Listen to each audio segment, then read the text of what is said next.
নমস্কার বন্ধুরা, বেঙ্গলি কুকিংয়ে সবাইকে স্বাগত। আজ আপনাদের সাথে শেয়ার করব অনুষ্ঠান বাড়ির মতো কাঁচা আমের চাটনির রেসিপি। মাত্র কয়েকটি উপকরণ দিয়ে খুব সহজেই বাড়িতেই বানিয়ে নিতে পারবেন এই রকম আমের চাটনি। তাহলে আর দেরি না করে রেসিপিটি কিভাবে বানাবেন দেখতে থাকুন। তার আগে বন্ধুরা, বেঙ্গলি কুকিংয়ে যদি নতুন বন্ধু হয়ে থাকেন তাহলে চ্যানেলটিকে সাবস্ক্রাইব করে পাশে থাকার অনুরোধ রইল। আমের চাটনি বানানোর জন্য সবার প্রথমে নিয়েছি কাঁচা আম।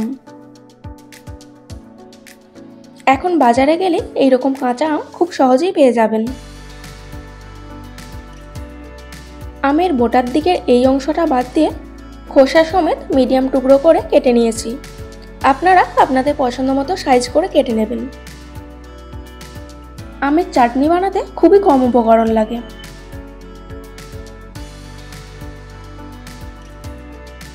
এবার কড়াই দিয়ে দিচ্ছি 1 চামচ সরষের তেল।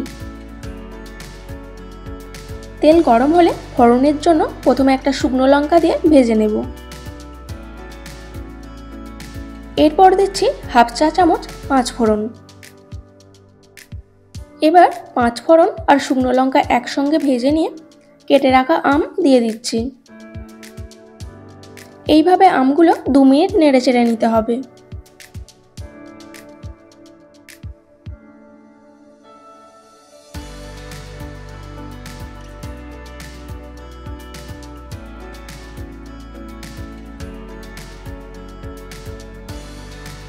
আমগুলো 2 মিনিট নেড়েচেড়ে দিয়ে দিচ্ছি 1/2 চামচ হলুদ গুঁড়ো আর সামান্য লবণ। হলুদ গুঁড়ো দিয়ে আমের সঙ্গে 1 মিনিট ভেজে নিতে হবে যাতে হলুদের কাঁচা গন্ধটা চলে যায়। এরপর পরিমাণ মতো জল দিয়ে আমগুলো সেদ্ধ করে নিতে হবে।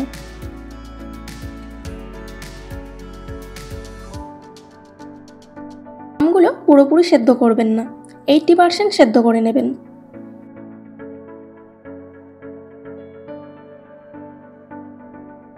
দেখুন আমগুলো সেদ্ধ করে নিয়েছি। এই সময় মিষ্টির জন্য দিয়ে দিচ্ছি 1/2 কাপ চিনি আর পরিমাণ মতো কাজু কিশমিশ। আপনারা আমের টক অনুযায়ী যতটা মিষ্টি পছন্দ করেন সেই মতো চিনি অ্যাড করবেন। এবার সবকিছু মিশিয়ে নিয়ে 7-8 মিনিট ফুটিয়ে নিতে হবে যাতে আমের ভেতরে মিষ্টিটা ভালোভাবে যায়।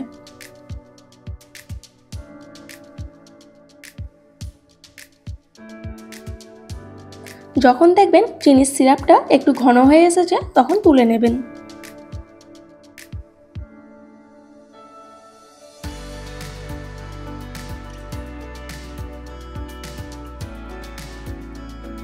আপনারা দেখতেই পেলেন কত সহজেই রেডি হয়ে গেল কাঁচা আমের চাটনি। আশা করছি আপনারাও খুব সহজেই এইভাবে আমের চাটনি বাড়িতেই বানিয়ে নিতে পারবেন। আজকের রেসিপিটি আপনাদের কেমন লাগলো অবশ্যই কমেন্ট বক্সে জানাবেন। রেসিপিটি ভালো লাগলে অবশ্যই একটি লাইক দিয়ে কাছের বন্ধুদের শেয়ার করবেন।